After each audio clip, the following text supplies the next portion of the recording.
sais pas si on a besoin d'être innovant, mais je pense par contre qu'on a besoin d'être à l'aise avec le changement, parce qu'on va y être confronté à un moment ou à un autre. Enfin.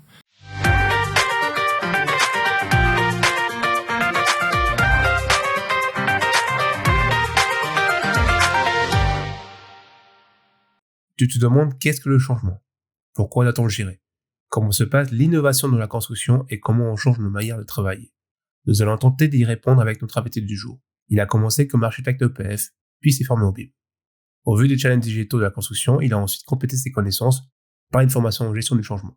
Ainsi, il fait également la promotion de l'innovation et du durable dans la construction auprès de ses clients, collègues et partenaires. Il est toujours en recherche de nouveautés et prêt à en discuter. Pour cet épisode, nous sommes chez MC Berger, à Lausanne, qui nous accueille dans leurs locaux et nous avons le plaisir d'accueillir Nicolas Piret. Salut Nicolas. Salut. Salut Sven. Hello. C'était bien le train l'année dernière entre Lausanne et Copenhague. Ouais, c'était top, ouais. C'était top. Ouais, c'était vraiment bien. Ouais. Combien de temps? De tête, 19h. 19h le train. Mm-hmm. Mais je pense une bonne 8 heures de sommeil. Le plus long, c'était le train entre Hambourg et Copenhague, finalement. C'était de 9h à 14h. Mm-hmm. C'est comme aller à l'autre bout de la Suisse, quoi. T'as train de nuit ou pas? Train de nuit, Train de ouais, nuit. super couchette. Petit apéro dans le train en rentrant. Petit déj. Non, vraiment cool. Bonne expérience, surtout. Bonne expérience. Ouais, Ok. Autre question, aussi importante. C'est quoi pour toi le BIM? Le BIM, c'est une méthode de communiquer au final.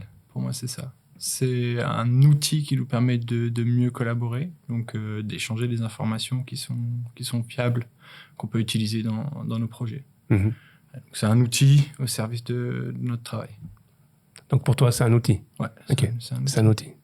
C'est un outil qui c'est un peu plus large qu'un outil, dans le sens où quand on a un marteau, on tape, quoi. Là, on va vraiment changer la manière de travailler. Donc, au lieu de s'échanger des documents, on va réfléchir sur la manière dont on informe le projet, ou comment est-ce qu'on l'échange, comment est-ce qu'on l'exploite. Lié à ça, on se retrouve avec des données, ce qu'on n'avait peut-être pas l'habitude d'utiliser. Donc, comment est-ce qu'on peut valoriser ces données? Donc, c'est un outil, une méthode de travail, mais ça, c'est pas une finalité, si on veut. Ouais, ok.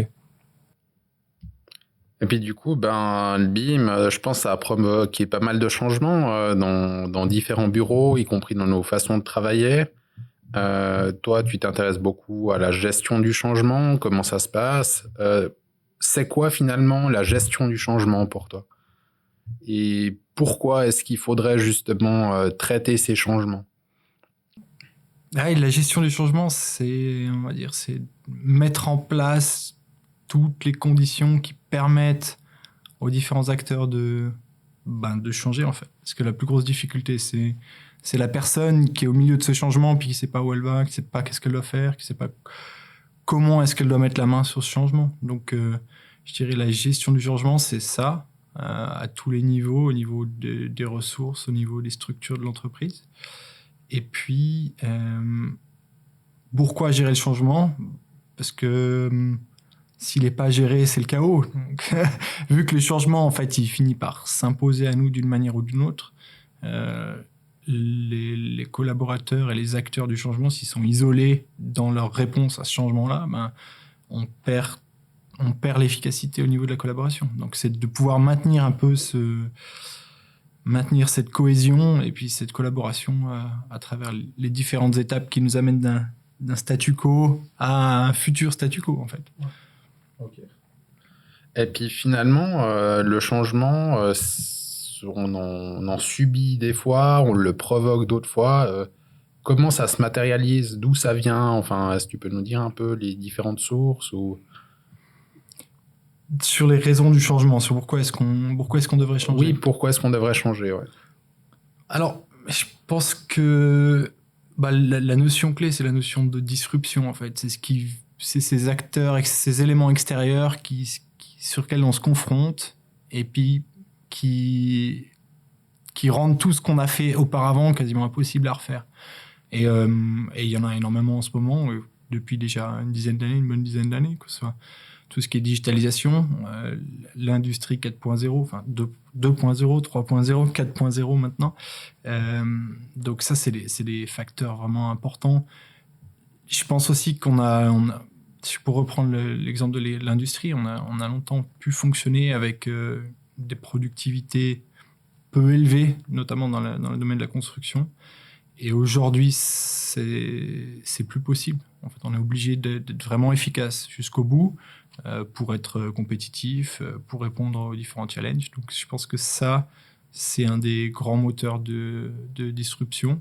Bien sûr, il y a tout le contexte environnemental. Ça, c'est peut-être le point de départ. Aujourd'hui, on ne peut plus faire comme avant. C'est pas tenable, c'est pas viable. Donc, on est obligé d'adapter nos méthodes pour prendre en compte ces nouvelles contraintes qu'on a un peu refusées pendant trop longtemps. En fait. Et ça s'applique à l'industrie, mais finalement, nous, on est peut-être la branche de l'artisanat qui est à côté, quoi. Donc, on a des modèles qui existent, et puis de pouvoir voir comment est-ce qu'on les applique dans nos méthodes de travail. Mmh. Et je vois notamment dans la construction, en fait, on a des acteurs qui sont les entreprises, en fait, Générale, Total notamment, et qui sont un peu des exemples dans le sens où elles appliquent, elles, des méthodes de ce type-là, de par leur volume, de par leur bagage, si on veut. Elles arrivent à amener des méthodes issues de l'industrie. Et les autres acteurs qui se retrouvent confrontés à cette concurrence, ils doivent finalement trouver une parade. Et puis, je pense qu'on considère un peu trop souvent, nous, les mandataires, les entreprises générales, comme des modèles à éviter. Mais en réalité, il y a quand même une part de ce qu'ils font qui devrait au contraire être des éléments à essayer d'identifier et puis intégrer. Et pourquoi tu t'es mis dans le changement ? Pour quelle raison que tu t'es formé au changement Je pense que je suis un perfectionniste et j'aime pas les choses qui fonctionnent pas bien ou qui fonctionnent pas de manière optimale. Et forcément, par rapport à toutes ces disruptions et tous ces facteurs là, qui nous questionnent, on est actuellement jamais optimal. Donc, de vouloir toujours essayer d'aller le plus proche de la méthode qui fonctionne le mieux fait qu'on remet tout le temps en question tout. Donc, moi, je pense que c'est un peu ça.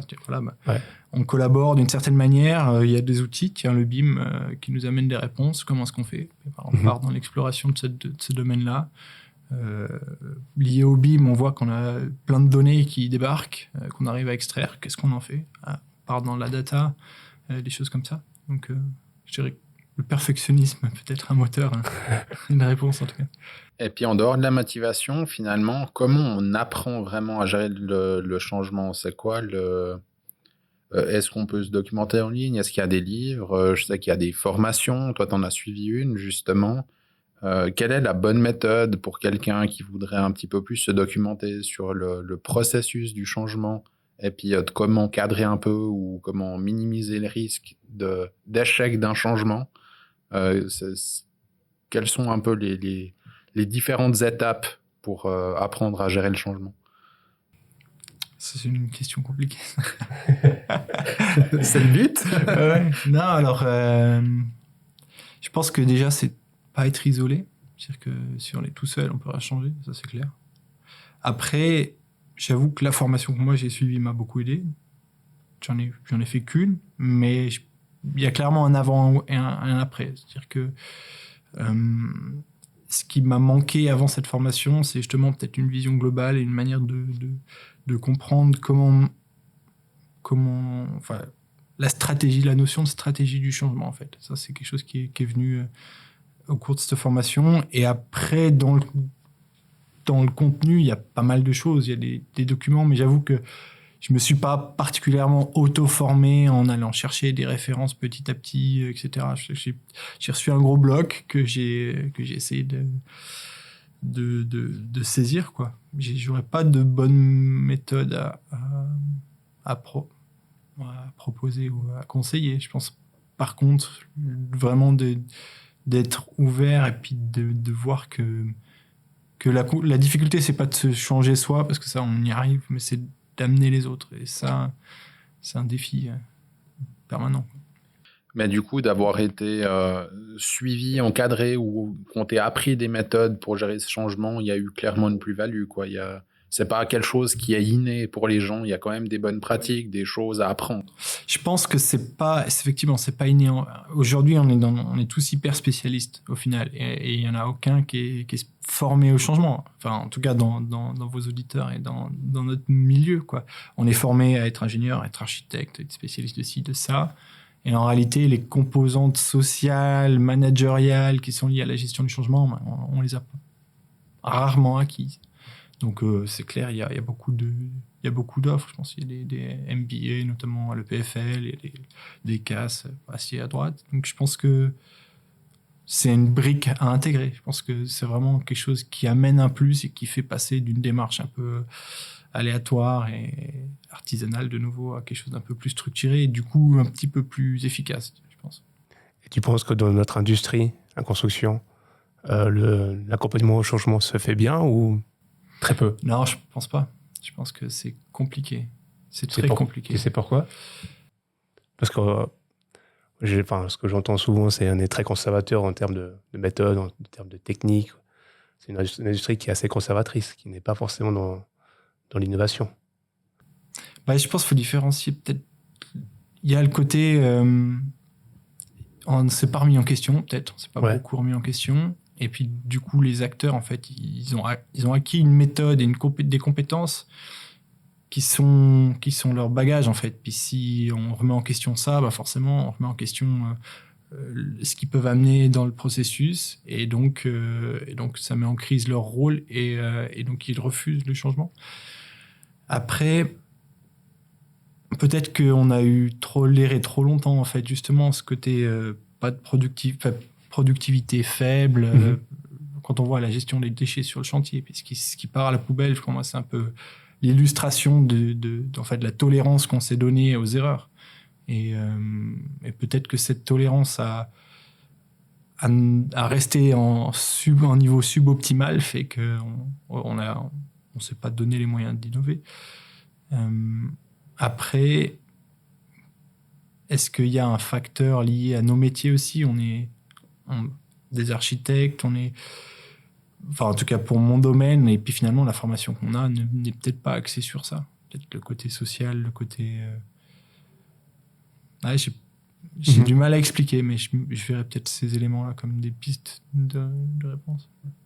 Ouais, parce que de toute façon, finalement, dans toutes les formations un petit peu académiques qu'on a, que ce soit les ingénieurs ou bien les architectes, souvent, ce qu'on met beaucoup en avant dans la formation, c'est des compétences techniques, des compétences peut-être créatives, de la connaissance des normes, de la conception, mais que ce soit pour moi la gestion de projet qui est un métier, en fait, de savoir vraiment bien gérer un projet, les méthodes de gestion de projet, etc., ou de gérer des hommes et du changement.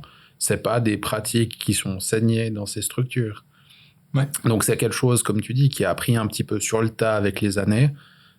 Il y a peut-être des bonnes pratiques qui sont saignées d'une génération à l'autre, ou on va dire partagées dans les bureaux, mais des gens qui s'intéressent vraiment, on va dire, de façon pointue, autant qu'ils l'ont fait pour leur activité, on va dire, spécialisée ou technique, j'en connais peu, en fait, qui ont fait cette démarche de dire, maintenant, qu'est-ce que c'est finalement de faire un MBA pour savoir vraiment bien gérer certains aspects de gestion d'entreprise, gestion de projet, etc. C'est pas des démarches que beaucoup de gens font.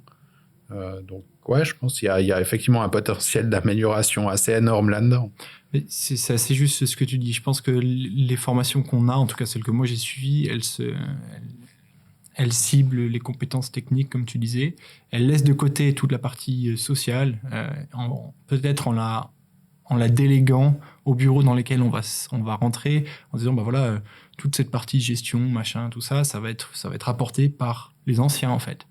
Et en faisant ça, finalement, on favorise pas l'innovation, puisque on dit aux futurs professionnels que toute la partie de management des équipes, des projets, c'est que l'expérience des années précédentes et des décennies précédentes et qui va vous être transmis par des experts.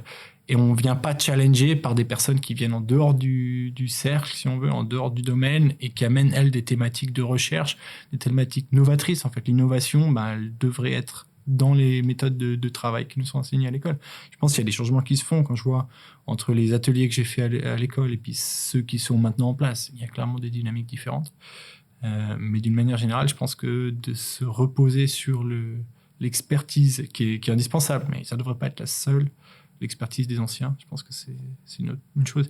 Puis il y a aussi peut-être un point, on parle des MBA, mais quand on voit les tarifs des formations, je pense que notre branche, par rapport à nos salaires et au volume financier qu'on brasse, on n'est pas prêt à payer une formation de 50 000 francs ou 90 000 francs pour faire un MBA. Quoi. Je veux dire, la plus-value qu'on amène en retour de ces formations par rapport au coût que ça représente.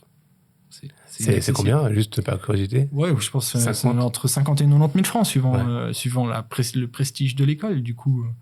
Et en plus de ça, tu rajoutes l'inactivité de Exactement. la personne, la présence au cours, éventuellement les déplacements, etc. Parce que souvent, ça ne se fait pas sur place. Ouais. Donc, effectivement, c'est un coût, ça se compte, je sais pas, en 100, 150 000 balles. En fait, c'est que les grandes entreprises, très grosses entreprises, qui peuvent financer un cursus comme ça. Ouais, pour un tout petit groupe ou un tout petit panel de personnes, ouais. Ou alors dans des branches, comme tu dis, où finalement, la part salariale, elle est peut-être hyper faible, parce que dans des grosses industries, c'est pas les employés qui te coûtent cher. C'est ça. Mmh. Mais, ouais.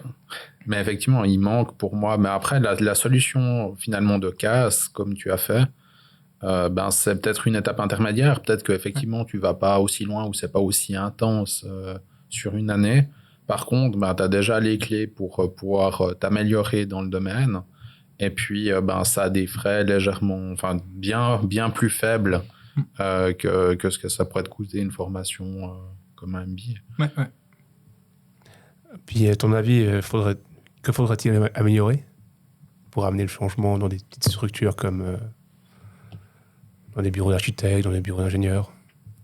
Alors, peut-être, je pense que c'est une question que tu avais évoquée, c'est définir une stratégie du changement. Je pense que pour moi, ça, c'est le point clé.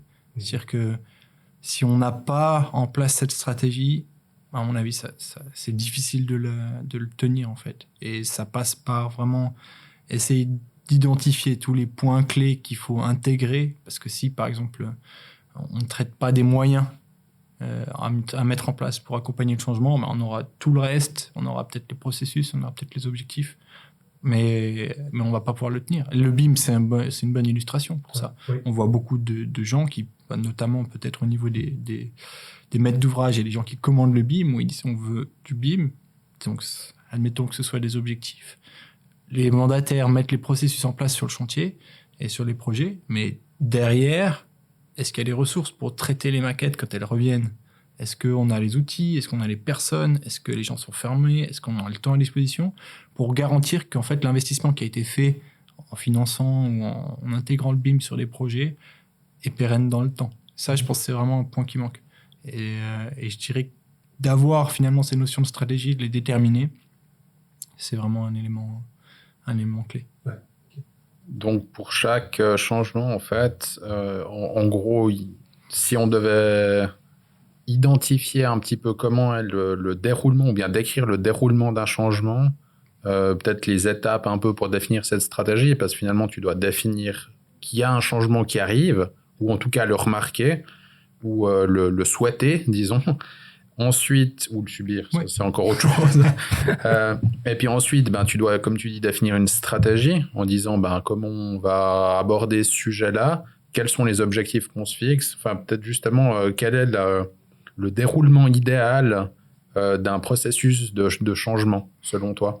Je pense que ce que tu as dit, c'est juste. L'important pour moi, c'est de le faire avec méthode et puis d'être aussi vraiment lucide sur ce qu'on fait. Donc, d'identifier les raisons du changement, de savoir si elles vont perdurer, si elles vont augmenter, si elles sont liées à un contexte particulier. Enfin, si on prend la guerre en Ukraine actuellement, c'est une problématique. Est-ce que les changements que ça implique sur, disons par exemple, les méthodes de réduction de consommation d'énergie, est-ce que c'est quelque chose qui va perdurer ou qui va se stopper?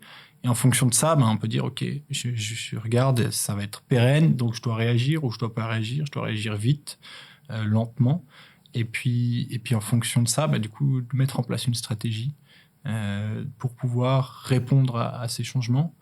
Et puis, je pense que ce qui est important, c'est aussi de se laisser un peu de flexibilité. C'est-à-dire que une fois qu'on a mis en place un changement, c'est jamais qu'une étape vers un prochain changement. Donc, il faut pouvoir donner justement le cadre pour que peut-être les collaborateurs puissent questionner ou s'améliorer dans leur démarche.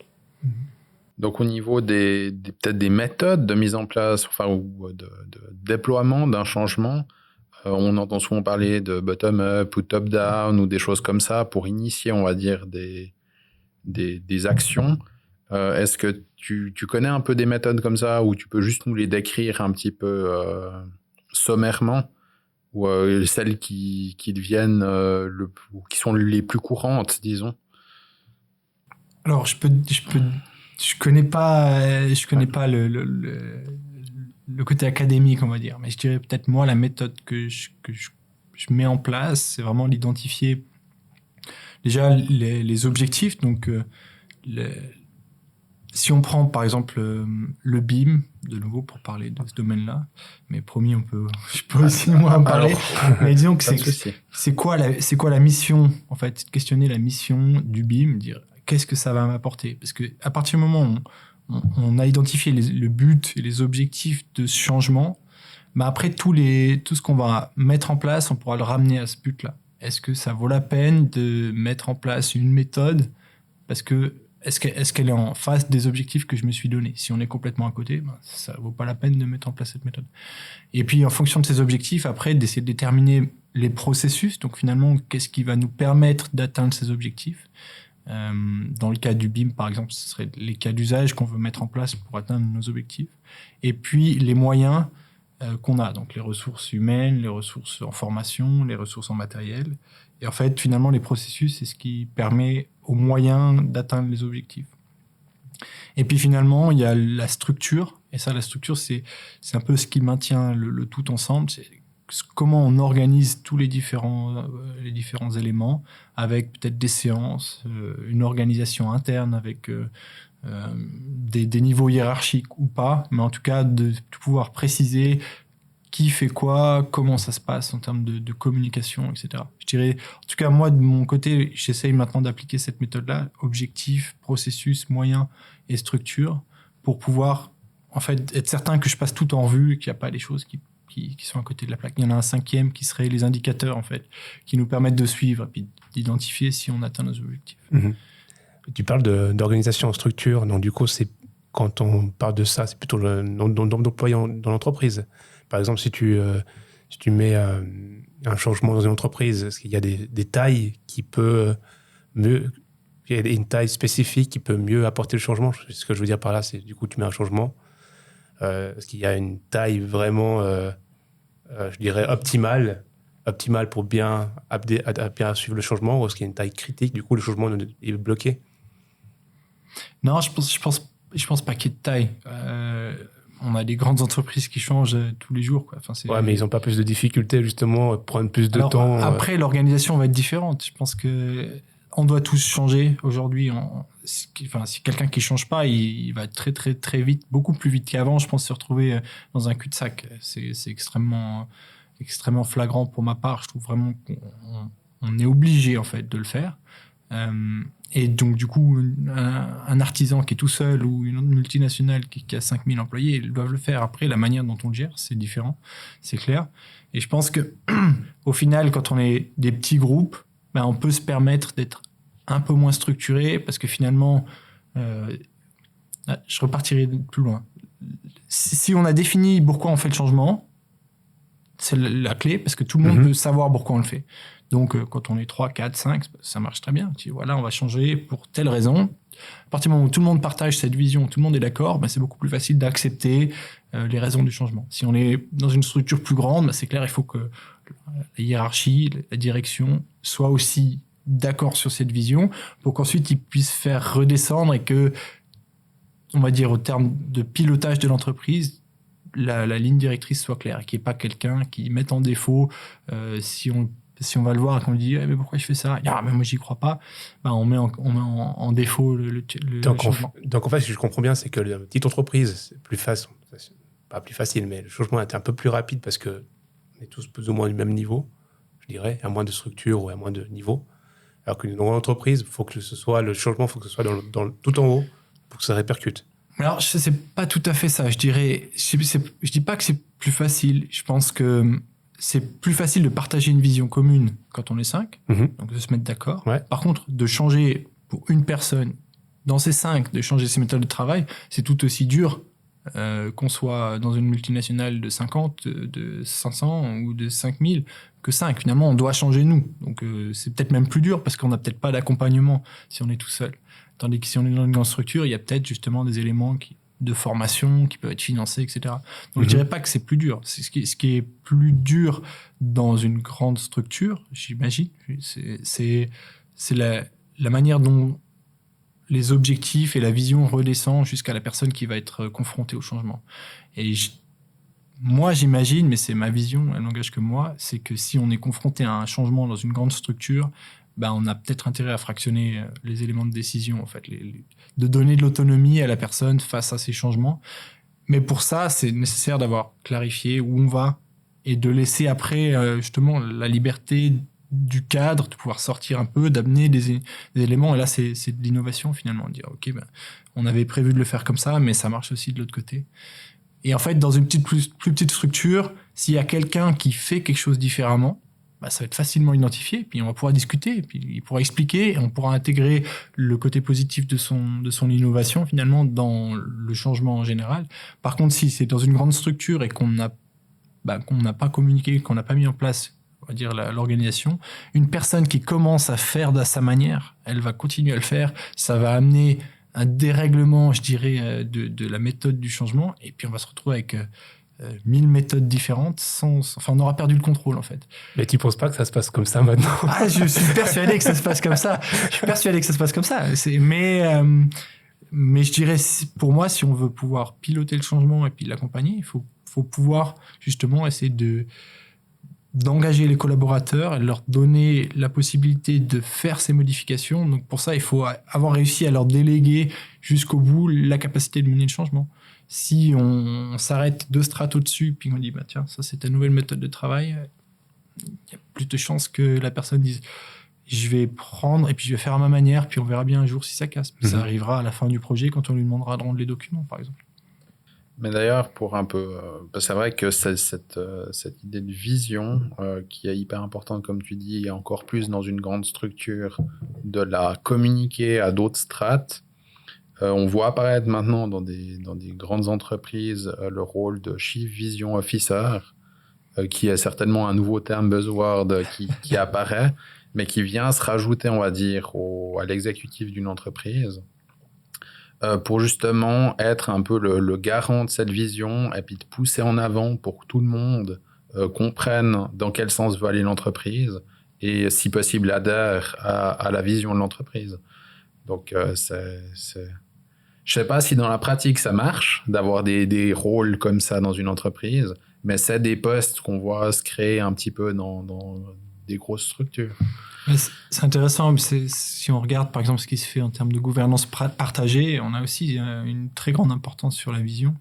Et pour le coup, on se pose la question de à qui appartient la vision en fait. Qui c'est qui la formule et qui c'est qui en est garant. Je suis pas certain qu'une personne positionnée à tel endroit dans l'organigramme fonctionne mieux que finalement que chaque groupe ait intégré la vision. Et puis je crois que c'est Salesforce, par exemple, qui a un outil qui s'appelle V2MOM, Vision, Value. Je regarderai les autres. on le mettra dans la description pour les gens. Je le reprendrai pour pas me planter. Mais disons que cet élément-là, ce qui est intéressant, c'est qu'il est déterminé par le CEO. Ensuite, il est transmis et puis finalement, chacun va pouvoir s'inscrire dedans et déterminer comment est-ce qu'il finalement il intègre la vision de l'entreprise, il l'applique à soi-même, ça modifie ses objectifs, ça modifie les moyens qu'il va mettre en œuvre et puis ça garantit que tout soit aligné parce que finalement, la grosse difficulté, c'est quand il y a un dérèglement dans ces éléments-là. Moi, pour reprendre ces objectifs, processus, moyens et structures, pour moi, c'est des triangles, si on veut. Et on a un triangle stratégique au niveau de l'entreprise qui détermine les objectifs de l'entreprise avec sa vision, sa mission, les processus qu'elle a à disposition et les moyens qu'elle a à disposition. Et si moi j'arrive avec le BIM de nouveau, puis que je réfléchis à mon triangle stratégique, puis que je sors du triangle de l'entreprise parce que je mobilise plus de moyens, ou bien j'ai des objectifs différents, ou bien je mets des processus qui sont pas intégrables dans l'entreprise, ça va pas fonctionner. Donc de pouvoir déterminer à chaque fois ces éléments-là, ça permet en fait d'aligner la stratégie macro à micro, puis on peut descendre comme ça jusqu'à l'individu finalement, ou jusqu'à un projet. Est-ce que mon projet il est aligné avec les objectifs de l'entreprise? Et je trouve ça aussi très intéressant si on prend le cas du projet où on se retrouve avec plusieurs intervenants, c'est qu'en réfléchissant comme ça, notamment pour le BIM, on arrive à dire les objectifs, la stratégie BIM de tel bureau combinée à la stratégie BIM de tel bureau combinée à celle du maître d'ouvrage, par exemple, comment est-ce qu'elles se recoupent? Puis finalement, ce qu'on va pouvoir réaliser sur le projet, c'est le minimum commun. Tout ce qui sort et qui est que l'un ou que l'autre ou que chez le dernier, il y a peu de chances que ça se mette en œuvre. D'où l'intérêt de pouvoir le communiquer, de clarifier. Et finalement, plus on a de chance plus c'est clair, plus on a de chance de maximiser et de se mettre d'accord et d'amener des points nouveaux dans les différentes stratégies des personnes et puis des bureaux. Ouais, donc là, on a parlé un petit peu justement de comment fonctionnait le changement. Finalement, ce qu'on n'a pas dit, c'est en général qui c'est qui initie le changement dans une entreprise et qui devrait, si c'est pas la bonne personne en général. Parce que, alors moi, je l'ai vu peut-être pour le BIM, où en fait, le BIM est arrivé plutôt par les dessinateurs dans les entreprises, en règle générale. Peut-être dans un bureau, enfin, un cabinet d'architectes, c'est différent, mais en tout cas, dans les bureaux d'études, c'est souvent arrivé par les modeleurs ou les dessinateurs. Et finalement, en fait, on arrive souvent à un stade où, dans ces métiers-là, ils comprennent bien le fonctionnement, on va dire, des nouveaux outils numériques. Par contre, dans le reste de l'entreprise, souvent, c'est simplement les dessinateurs font la même chose juste en 3D. Ils ne se rendent pas forcément compte de tout ce que ça peut impliquer au niveau de l'organisation d'un projet ou d'une entreprise. Donc, je ne sais pas s'il y a une bonne pratique ou est-ce que le changement devrait plutôt arriver par une voie particulière dans l'entreprise. Je ne sais pas, je n'ai pas de bonne réponse, mais... De nouveau, de laisser les personnes en dehors du changement, je pense que c'est prendre des risques dès le départ. Donc après, comment donner la voix à tout le monde sans pour autant créer une usine à gaz dans laquelle on n'avance pas, c'est un peu la limite à trouver. Mais je pense que nous, chez Techni, on a pas mal de groupes de travail, et puis d'avoir des personnes représentatives, en fait, de chaque secteur, de chaque métier, finalement, ça permet d'avoir des porte-paroles, puis d'être certain qu'on n'a pas laissé de côté un aspect, une personne, une spécificité.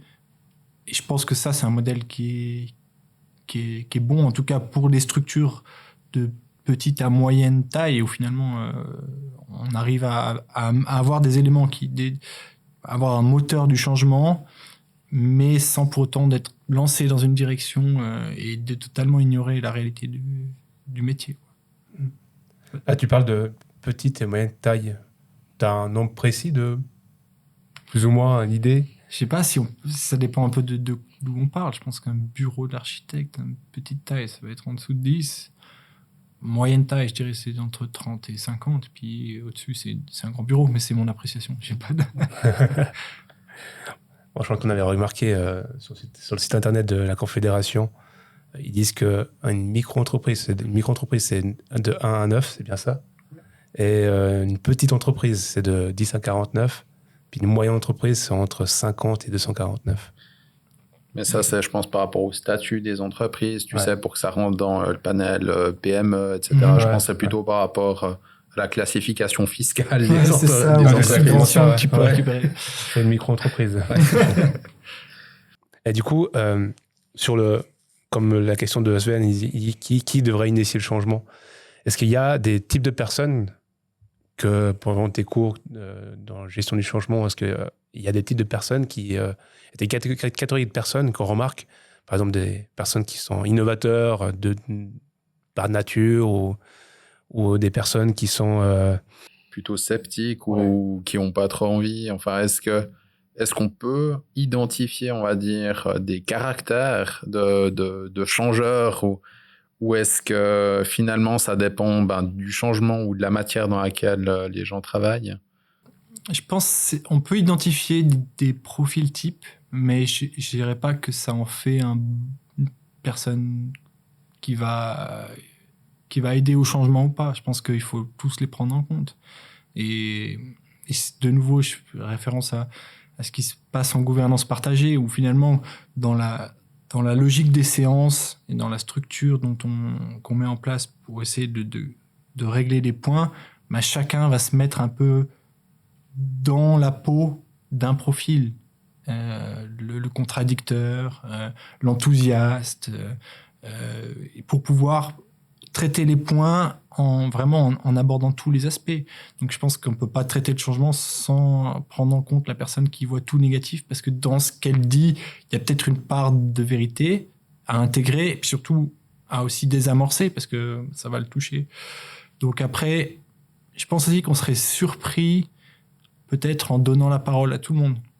C'est-à-dire que finalement, des gens qui nous paraissent timides, qui nous paraissent réservés, si on leur crée le cadre pour qu'ils s'expriment et pour qu'ils amènent leur plus-value, finalement, je pense qu'ils amèneront des choses vraiment pertinentes, quoi.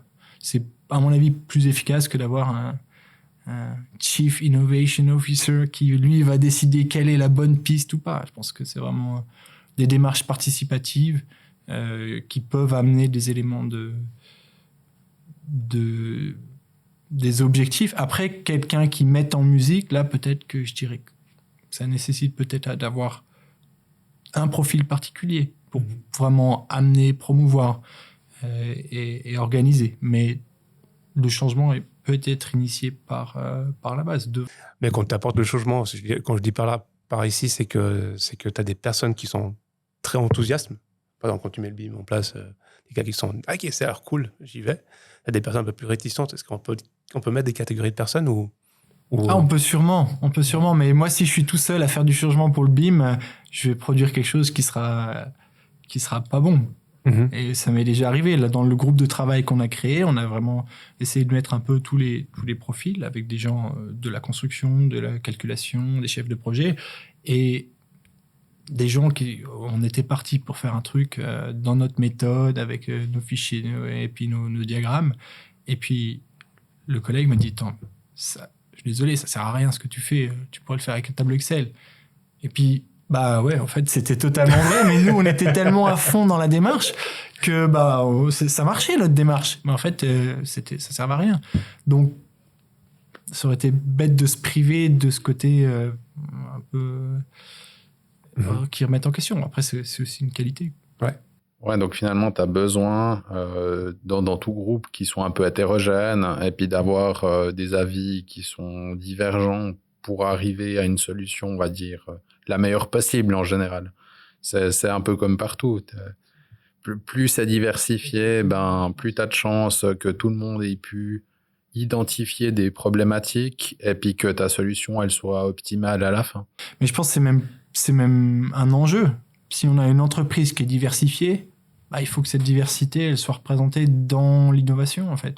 Parce que si, je sais pas, prenons un exemple un peu provocateur, mais si on pose des questions d'innovation qu'à des hommes et qu'on laisse complètement les femmes de l'autre côté, des innovations au niveau du pilotage de l'entreprise, par exemple, on aura des solutions qui seront plutôt orientées sur le fonctionnement, sur un fonctionnement genré, peut-être. Alors que d'avoir amené la diversité au niveau des inputs fait qu'on va couvrir tout. Donc, c'est un exemple peut-être un peu provocateur, mais je pense que c'est un enjeu que les acteurs du changement représentent la diversité de l'entreprise.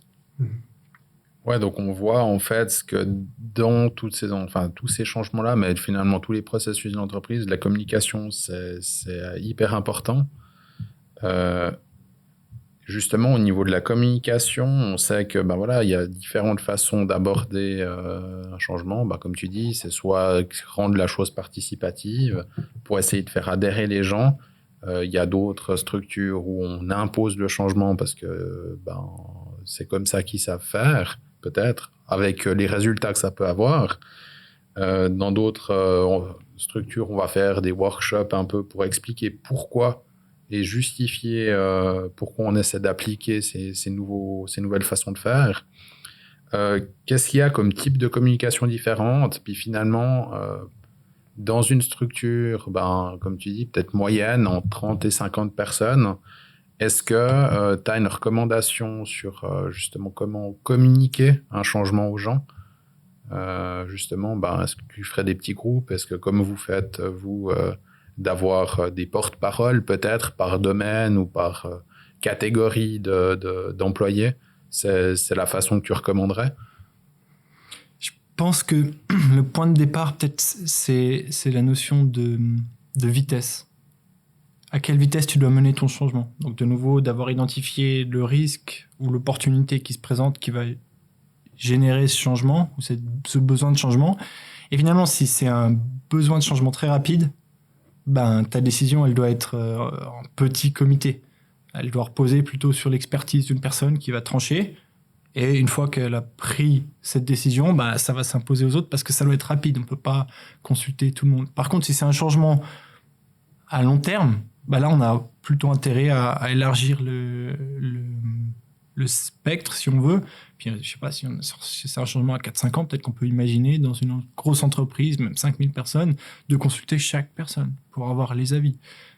Donc, je dirais, ce qui pourrait être un guide, c'est justement de pouvoir déterminer les objectifs temporels du changement. Et puis, en fonction de ça, dire, OK, c'est une personne qui décide parce qu'elle a la compétence. C'est un groupe parce qu'on va quand même essayer de diversifier les avis, mais avoir des décisions qui soient faciles à prendre, rapides à prendre, ou bien d'élargir avec une consultation plus ou moins large qui nécessite après d'être traitée, mais qui donne la parole à plus de monde, jusqu'à peut-être à demander à tout le monde.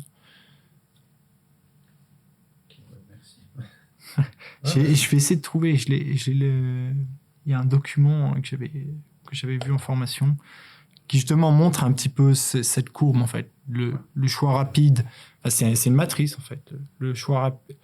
La rapidité du choix par rapport à la démocratie en fait, au nombre de décideurs.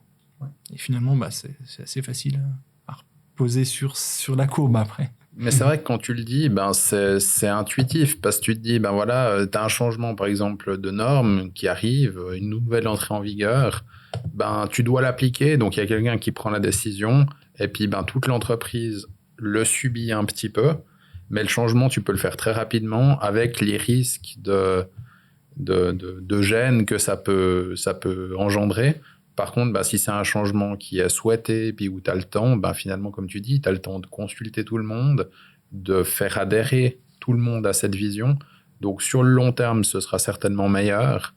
Par contre, exactement. Il faut du temps pour le faire.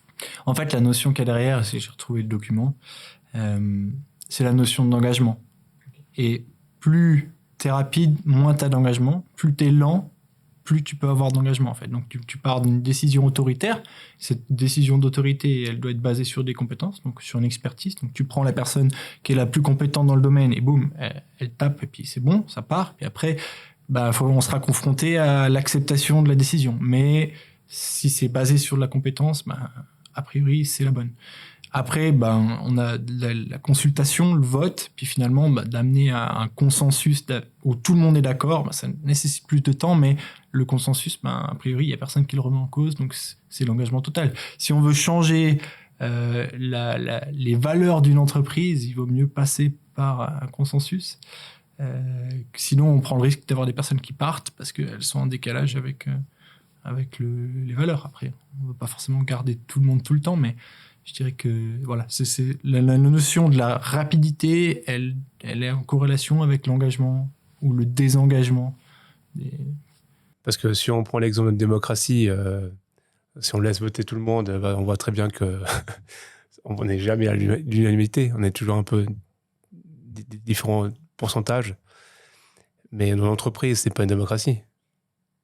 Dans l'entreprise, t'as un chef d'entreprise, t'as un décideur, et c'est lui qui décide de changer les valeurs ou pas de l'entreprise. Ouais. C'est du coup- juste. C'est juste, mais il y a quand même une contrepartie, c'est le pouvoir de l'employé.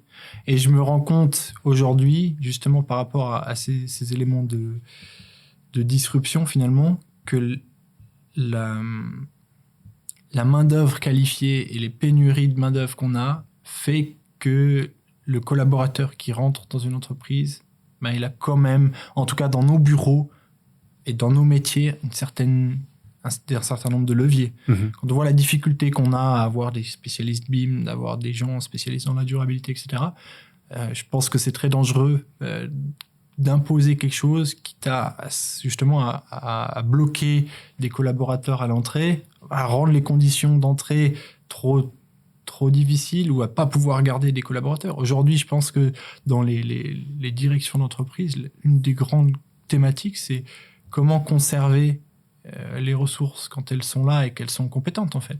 Parce qu'on a beaucoup de compétition, on a des salaires qui sont peut-être plutôt bas par rapport à d'autres branches. Et du coup, forcément, je pense que ça donne une force aux collaborateurs et ça oblige, à mon sens, les dirigeants d'entreprise à essayer de faire des gestes en faveur d'une vision partagée. Ouais, bah en fait, ces changements, bah souvent, bah comme on en a parlé, ils touchent dans notre industrie souvent l'innovation numérique. Toi, tu as un poste de responsable innovation, ou en tout cas un rôle de responsable innovation où tu travailles. C'est quoi l'innovation pour toi? Comment ça s'explique et comment ça se matérialise, on va dire, dans une entreprise?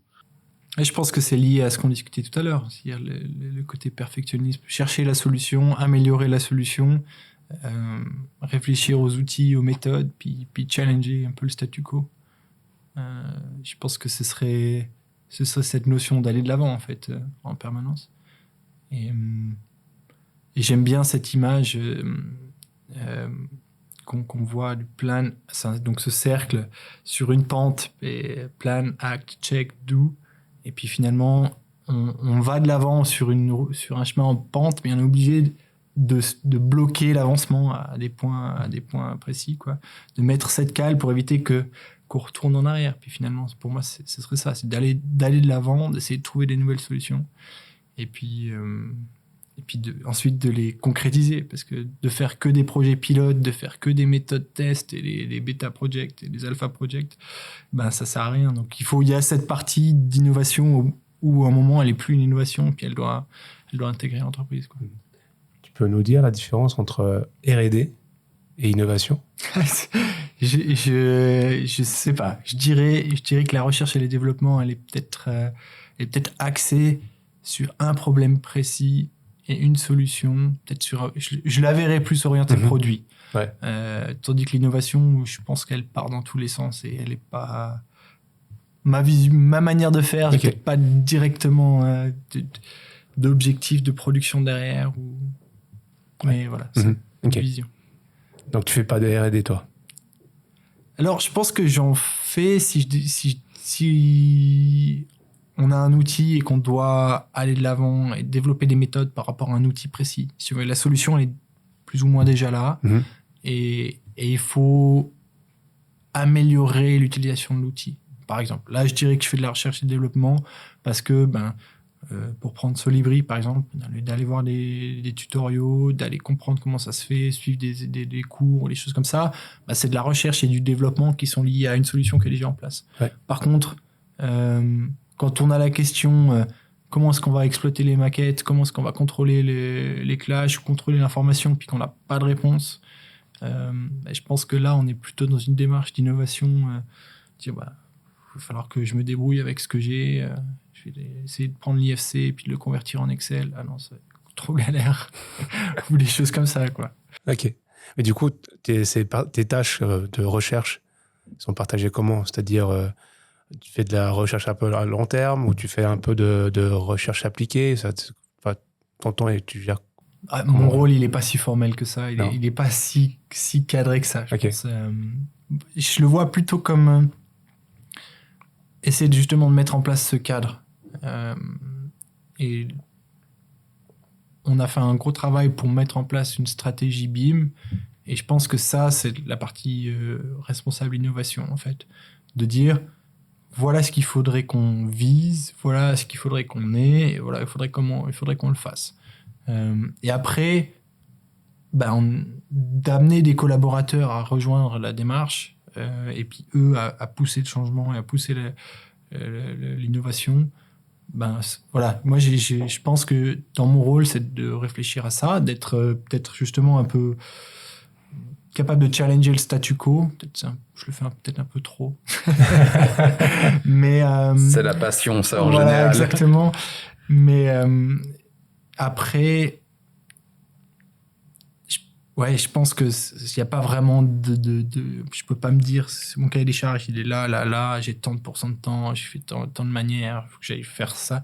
Les résultats, ils sont difficiles à matérialiser, ou en tout cas visualiser. Et puis, cette année, enfin en 2022, de nos jours, est-ce que en tant qu'entreprise, on se doit d'être innovant? Et puis, en tant que personne, est-ce que pour le marché de l'emploi, on a besoin aussi dans notre industrie d'être une personne innovante? Alors, pour la personne, je sais pas si on a besoin d'être innovant, mais je pense par contre qu'on a besoin d'être à l'aise avec le changement, parce qu'on va y être confronté à un moment ou un autre. Enfin, je pense qu'on voit dans les modèles de carrière qu'on a maintenant, où moi, ça fait 8 ans que je suis chez Techni, je crois que je suis déjà un dinosaure, quoi. Par rapport à mes collègues qui ont sorti d'école et puis qui ont déjà changé de boulot plusieurs fois, quoi. Donc, je pense que les changements sont beaucoup plus rapides et donc on doit être capable de faire face à ce changement. Ça revient peut-être à cette question qu'on avait sur les formations et comment est-ce qu'on est formé au changement. Parce qu'on ne doit pas forcément être formé à être un moteur du changement. Par contre, on doit être formé à vivre avec, à le gérer, à pouvoir l'identifier et faire avec. Par contre, au niveau des entreprises, ça, on l'a évoqué aussi, je pense là, il faut que nos entreprises soient capables de changer. Quand on regarde ce qui se passait en 2018, on est 4 ans plus tard. Moi, si on regarde le monde extérieur, le contexte, etc., enfin, c'est fou. En 4 ans, la vitesse à laquelle les outils ont évolué, la vitesse à laquelle les exigences ont évolué. Et donc, si on se passe dans 4 ans, c'est juste inimaginable. Je peux pas trop me projeter, en fait, dans 4 ans. Il y a plein de choses qui vont bouger. Et donc, forcément, moi, en tant que personne, je dois être prêt à jongler, à passer d'un truc à l'autre. Et une entreprise, c'est la même chose. Aujourd'hui, je pense que c'est assez compliqué de planifier, de prévoir si on ne se donne pas une flexibilité. Et puis, on voit aussi que des fois, il y a deux profils d'entreprises. Il y a vraiment les entreprises qui innovent. Et puis après, il y a finalement, des fois on appelle ça les first movers ou bien les suivants proches qui, eux, essuient pas les plâtres de ceux qui ont fait des tests, mais qui appliquent finalement directement. Est-ce qu'on a meilleur temps d'être un profil ou l'autre, ou est-ce qu'il faudrait être un petit peu les deux, je sais pas, 30% innovateurs et puis 70% à appliquer des méthodes nouvelles, mais que les autres ont éprouvé à notre place dans l'industrie? Comment on devrait faire selon toi pour... Ouais, je remettrais de nouveau ça par rapport à la notion de stratégie du changement. Si on a identifié, par exemple, au niveau de la durabilité, que on a besoin de changer parce que il y aura beaucoup de compétition, parce que si, parce que ça, dans ce cas, on se pose dans la catégorie des gens qui doivent innover, parce qu'en fait, on veut prendre la part du marché avant qu'elle soit prise par quelqu'un d'autre. Donc, à partir du moment où on a déterminé nos objectifs, on peut dire, là, j'y vais à fond, et puis je vais être le premier, et à condition de pouvoir justement essuyer les plâtres, et puis financer finalement cette innovation. Et en parallèle de ça, il y a peut-être des domaines où on se dit, non, là, je sais que ça se fait, je vais attendre que d'autres le fassent. Par contre, je suis attentif. Et puis, il y a d'autres éléments, en fait, ça ne m'intéresse pas. Je vais attendre que l'entier du marché bouge au niveau légal, au niveau ci, au niveau ça. Et puis, je vais bouger avec parce qu'en fait, je vais être amené par tout le monde, par les clients, par les collègues, par les partenaires. Donc, je pense en ayant identifié les changements dès le départ et puis en disant celui-là il m'intéresse parce que je veux être le premier, parce que j'estime que là j'arrive à dégager des marges qui me permettront moi d'être le premier à récolter les fruits les plus bas. Et ben voilà, ça justifie un changement, mais c'est justifie un investissement. Mais je pense que c'est difficile de pouvoir déjà dire au moment où j'aurai finalisé mon changement dans 2 ans, 3 ans, les retours sur investissement, ce sera ça. Donc, je peux me permettre d'avoir une personne à 50% qui va explorer, aller dans tous les sens. Ça, c'est difficile. Parce que, puis, on va pas dans une tendance où on a beaucoup de marge au niveau des honoraires, notamment. On se retrouve à peut-être pas pouvoir financer ce genre de démarche. Bon, on est en Suisse, on a l'habitude de suivre le changement. Non. Bah, ça reste un pays d'innovation quand même. Hein. C'est quand même un pays qui est classé dans les leaders de l'innovation. Donc, je pense qu'avec les différentes écoles qu'on a, on a quand même des personnes qui doivent être capables d'aller de l'avant. Et puis justement, tu as parlé un peu de cette stratégie qu'il faut avoir. Justement, ça doit coller à la stratégie, c'est cette volonté d'innovation. Qu'est-ce qu'il faut dans une entreprise ou quels sont les éléments nécessaires pour définir une stratégie numérique ou digitale, on va dire, pour l'entreprise? Quels sont les éléments auxquels il faut faire attention? Bah, je pense que c'est les mêmes. C'est au niveau des conditions, donc d'avoir les objectifs qui sont clairs, d'avoir des moyens qui sont identifiés, de pouvoir aussi identifier des processus et puis de mettre en place la structure qui va avec. Je dirais, enfin moi en tout cas c'est la démarche que j'applique sur à peu près tout, de macro au micro, et ça me paraît, en tout cas pour moi ça me permet d'éviter de passer à côté d'un sujet, d'éviter de traiter un point qui pourrait être important. Et un élément qui me semble important à mettre en place, c'est justement ce côté de donner de la marge de manœuvre. Quelqu'un qui est dans un cadre qui est trop serré parce que quelqu'un d'autre a estimé que c'était la bonne manière de faire, ben il va sortir du cadre. Et si on n'a pas prévu ça, ben ça va mettre en crise le tout. Donc je dirais de définir la stratégie, y compris la place pour qu'on questionne cette stratégie et ces processus. Ok. Ouais. Justement, quand tu parles de liberté et tout ça, il y a une question que je me pose, c'est que l'innovation vient plutôt de la contrainte ou plutôt de la liberté? C'est une bonne question. Je pense qu'elle vient des deux. Il y en a les deux. Parce que moi, personnellement, je pense que l'innovation vient pas mal avec des contraintes. Parce que je veux dire, dans un milieu contraint, on est obligé, nous sommes un peu obligés d'innover. Parce qu'on est contraint par rapport au milieu. Alors, quand tu as trop de liberté, des fois, j'ai l'impression que l'innovation ne vient pas forcément. À part pour certaines personnes bien spécifiques. Mais forcément, c'est des personnes qui sont un peu à part. Mais pour une entreprise, il faut qu'il y ait certaine contrainte de dire, OK, si je prends l'exemple de la durabilité, on est contraint. On est forcé d'aller là-bas. Maintenant, il faut mettre l'innovation dedans pour aller plus loin. C'est juste, après, je pense qu'il y a différents... Ça dépend un peu de ce qu'on regarde en termes de liberté, en fait. Si je suis d'accord avec toi, un projet, pour moi, les projets d'architecture les plus innovants, c'est ceux auxquels on dit, voilà, ton budget, c'est ça, puis c'est tout. Et moi, je veux beaucoup plus que ce que je peux te permettre avec le budget, donc va falloir que tu te fasses rentrer dedans. Et là, on aura des solutions vraiment intéressantes et innovantes. Là, je pense que c'est juste.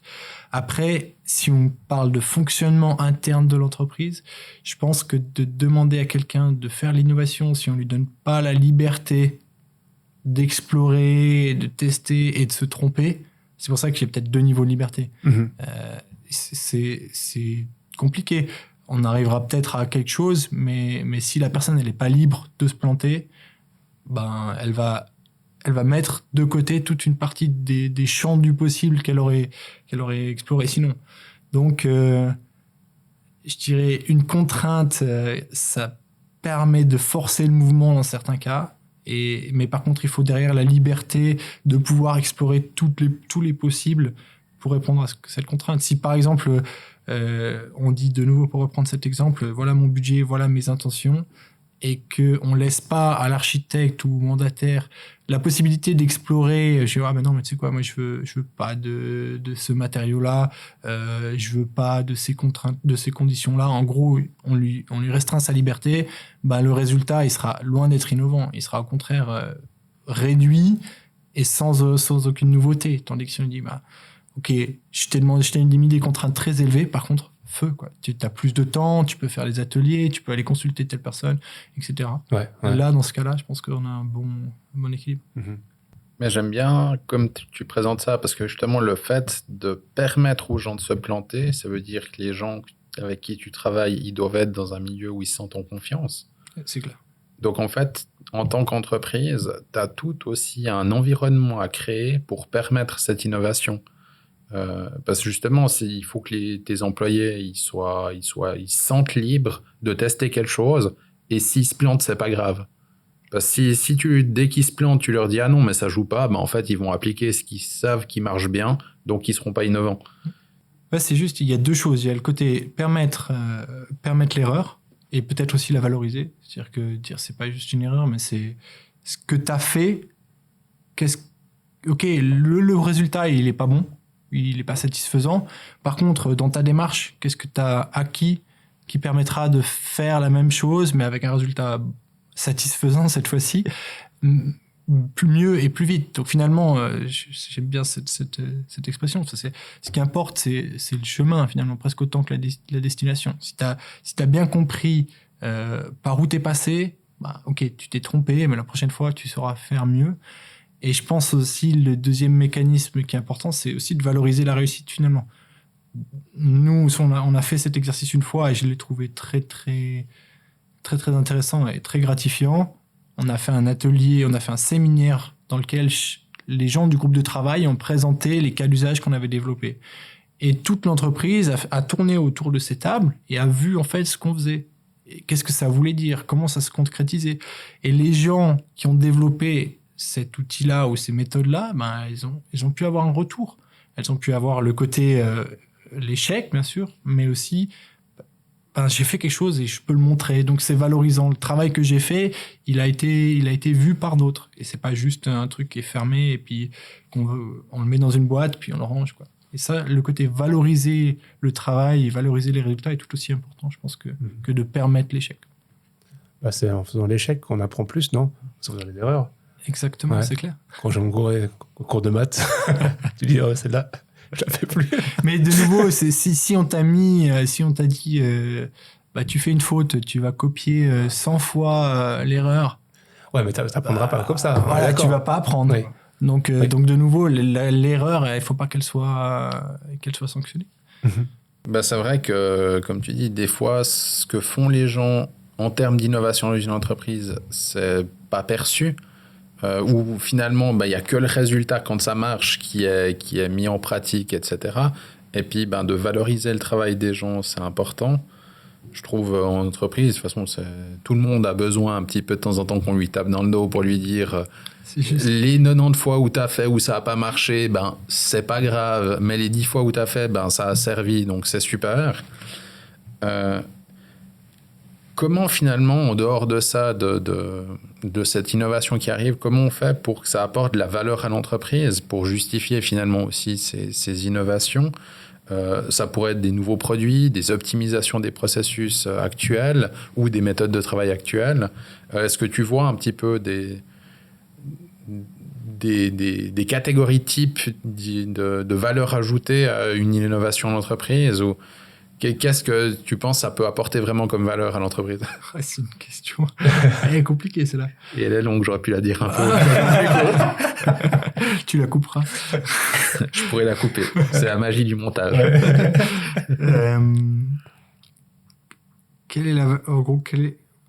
Je sais pas trop quoi dire. Moi, j'ai tendance à beaucoup réfléchir en termes de processus. J'ai ce côté-là qui me parfois un peu compliqué mais de ramener à des méthodes, en fait. J'aime beaucoup travailler sur les méthodes. Et donc, une innovation appliquée à une méthode, je trouve que c'est la meilleure manière de la consolider et puis de dire, voilà, j'étais parti de là, je le fais comme ça, voilà ce que ça représente maintenant. La digitalisation, pour moi, c'est le meilleur exemple. on part d'une méthode usuelle, analogique, comment elle fait, pourquoi est-ce qu'elle est bien, et on la digitalise pour amener une nouvelle méthode qui fait la même chose, mais mieux. Et dans ce processus-là, quels sont les acteurs qu'on va consulter, qui c'est qui va nous amener la méthode, et comment est-ce qu'on fait en sorte que justement ces acteurs puissent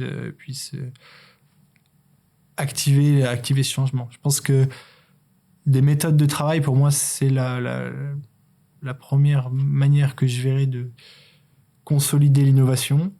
On n'est pas dans des métiers où on fait des produits, donc...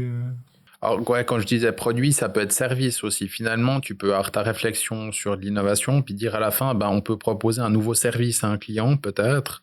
Et puis, en fait, c'est quelque chose que si tu n'avais pas fait cette recherche et développement ou cette réflexion, finalement, alors soit ce serait un de tes concurrents, peut-être qui serait arrivé au même résultat et qui proposerait ces services. Mais je vois que les premiers bureaux, par exemple, qui se sont mis volontairement, sans être contraints, on va dire, par les maîtres d'ouvrage au BIM, comme on en parlait avant, maintenant, ils sont plus à l'aise pour répondre à des appels d'offres, pour travailler sur les projets. Ils ont déjà optimisé leur façon de travailler. Donc, finalement, de ce côté-là, le fait d'avoir été innovant, ça leur a proposé de développer des nouveaux services. Donc, c'est aussi une valeur d'amener de la valeur, enfin, une façon d'amener de la valeur à l'entreprise au travers de nouveaux services qui sont maintenant exigés sur les projets. Ouais, c'est juste. Alors, je dirais d'améliorer les méthodes de travail, ça c'est clair. De pouvoir amener des nouveaux services, de nouveau, pour reprendre le BIM, nous, dans les différents cas d'usage qu'on a développés ou qu'on veut développer, il y en a effectivement certains qui sont complètement nouveaux et qui nous semblent liés à une opportunité qu'on peut saisir. Et puis après, je pense que on peut aussi matérialiser la productivité qu'on gagne. Je pense que ça, pour moi, c'est un gain de l'innovation. Et c'est un objectif aussi, en l'occurrence pour nous, de dire on fait une méthode de travail, on la fait 20% plus rapide. Ces 20%, c'est de la compétitivité, c'est des parts de marché. Et puis finalement, ça va financer toute la recherche qu'on a pu faire. Ça, c'est l'objectif. Il faut le matérialiser. Comment tu fais tes recherches en termes de technique, des news, innovation? Tu te renseignes comment? Style des livres, des conférences, réseaux sociaux? Alors, beaucoup sur LinkedIn. J'avoue que LinkedIn, c'est quand même une source d'informations qui est assez importante. Mm-hmm. Et puis, en fait, une fois qu'on trouve le point de départ sur LinkedIn, généralement, après, c'est une pelote sans fin. On passe d'un document à un site, on passe d'un site à des partenaires, on trouve un bureau qui fait ça, on arrive sur un autre document. J'avoue que se procurer l'information, c'est pas le plus dur. Le plus dur, c'est de la lire et pouvoir la traiter. Et puis sinon, effectivement, les conférences, même si les conférences, c'est beaucoup... Enfin, finalement, c'est compliqué parce que c'est intense, c'est long, c'est difficile d'accès, je trouve. Ça prend beaucoup d'énergie. Mais de nouveau, une fois qu'on a pu trouver des éléments, on va pouvoir aller chercher ces informations-là. Les conférences, pour moi, c'est peut-être juste cette limite d'être dans un environnement un peu clos. En fait, on prend tout ça en une fois, puis après on doit rentrer, puis on doit retraiter. Tandis que si je prends par exemple LinkedIn, on suit, et puis on jongle d'un truc à l'autre. On enregistre les PDF dans un dossier à traiter. Et puis après, tu ne les lis plus jamais. Après, on les lit plus. Mais finalement, aussi, c'est peut-être la difficulté de cette masse d'informations. Moi, j'essaye pas de tout lire. J'essaye de savoir que ça existe et puis de pouvoir rapidement trouver que ça existe. Par exemple, pour prendre le rapport du GIEC, le lire, c'est une chose, mais j'ai pas essayé d'apprendre ce qu'il y a dedans. Il y a quand même 600 pages, hein, c'est dans le genre, le rapport. Ouais, le rapport entier, c'est 3600. Ouais, si on prend la partie qui traite de l'environnement, enfin de l'environnement bâti, je crois que c'est deux fois 108 ans de pages. Mais de savoir que ça a été traité fait que si jamais un jour le thème nous vient, on va le chercher. Mais j'ai arrêté d'essayer d'apprendre par cœur les normes et les éléments qui sortent. Ouais. Je sais pas, mon cerveau est pas... Mais du coup, c'est LinkedIn ta source, entre guillemets, première? Ouais, c'est une grande source Une grande d'information. source. Ouais. Mais t'as pas d'autres, à part des livres peut-être, ou même pas? Ah, j'ai du mal à lire des livres. J'ai pas le temps de me poser et puis de me mettre dans la concentration pour lire un livre. Et j'avoue que aussi dans ma démarche, dans ma méthode de travail, en fait, le livre aujourd'hui, c'est très statique et je peux pas justement faire ce contrôle F et puis trouver l'information. Peut-être j'ai une déformation, mon cerveau n'est plus aussi malléable qu'avant. Mais je préfère tout ce qui est PDF, etc. Parce que justement, je peux les indexer, je peux chercher. Ouais, Donc, par contre, oui, voilà, je passe par LinkedIn, c'est ma porte d'entrée, mais après, je télécharge le PDF de tel rapport, de tel élément, de telle information. D'accord. Puis j'essaie de me faire mon réseau. Ouais, on discutait justement avec Jörg il y a quelques semaines. Il nous disait justement lui aussi, Jörg Meyer, lui aussi nous disait qu'il passait souvent par LinkedIn parce qu'il voyait énormément de choses passer. Et puis quand il voyait qu'il y avait un sujet qui l'intéressait, en fait, souvent sa démarche c'était de contacter la personne qui traitait de ce sujet-là et puis de dire voilà, on est une personne avec nos spécialités. Finalement, il faut essayer de créer un réseau en disant quand un jour j'aurai un souci pour un domaine bien particulier, grâce à LinkedIn ou autre outil, on va dire, de réseau social, on va contacter une personne qui est spécialiste de ce domaine ou qui, lui, prend le temps de s'informer sur ce domaine-là et puis d'un peu créer autour de soi une maille avec justement des spécialistes de chaque domaine et d'avoir un échange régulier avec eux. Se dire, tiens, moi, dans mon domaine, il y a un petit peu ces choses-là qui sont en train d'évoluer. Toi, qu'est-ce qui se passe dans ton domaine, etc. Puis ça permet tout le monde un petit peu se tenir informé, puis monter en niveau peut-être. Je ne sais pas si toi aussi, tu as un peu des relations, ou bien quand tu sais que pour un sujet, tu vas poser la question à lui plutôt, ou bien si tu essaies de tout faire tout seul.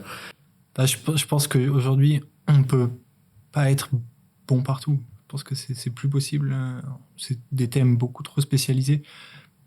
Et pour ça, j'aime bien mon métier, ou en tout cas mon rôle d'architecte, parce que pour moi, c'est plutôt ce rôle un peu de chef d'orchestre. Et je pense, en tout cas, moi, je suis à l'aise à être entouré par des gens meilleurs que moi.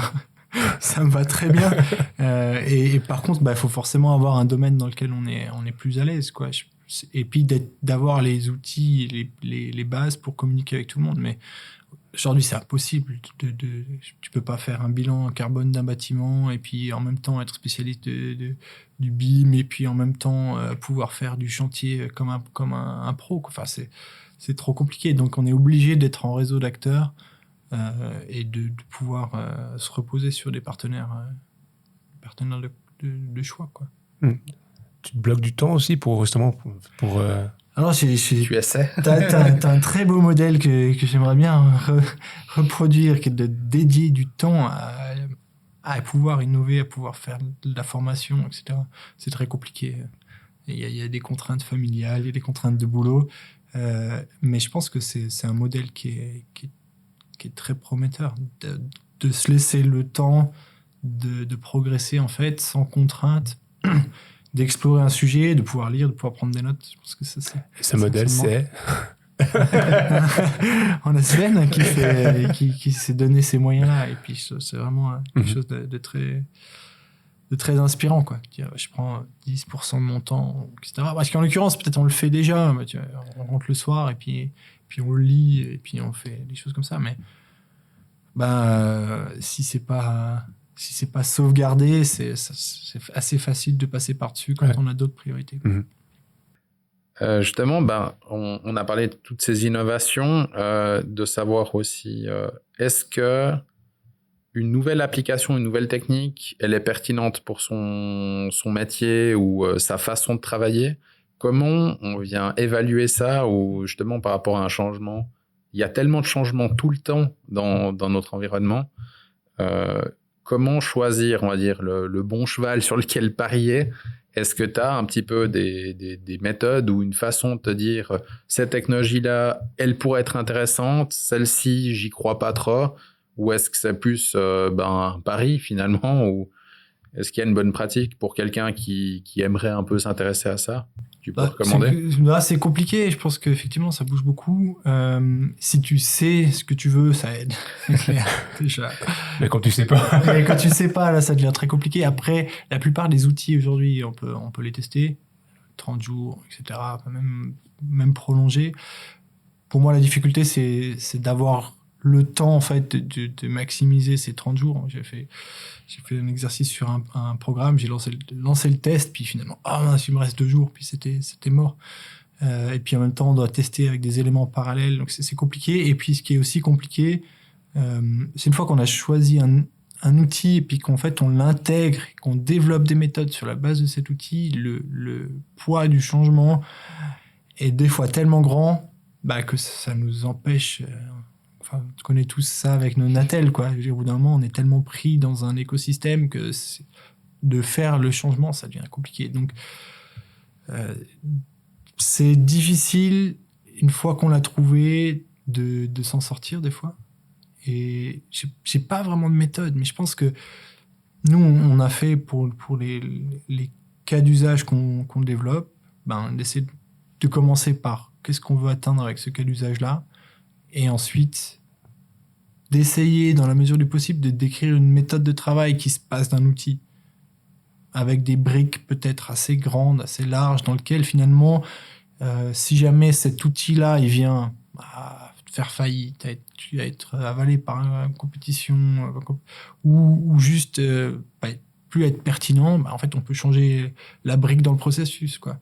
On n'a pas remis en cause tout le truc parce qu'on rentre dans un tunnel dans lequel on doit ressortir, quoi. Donc,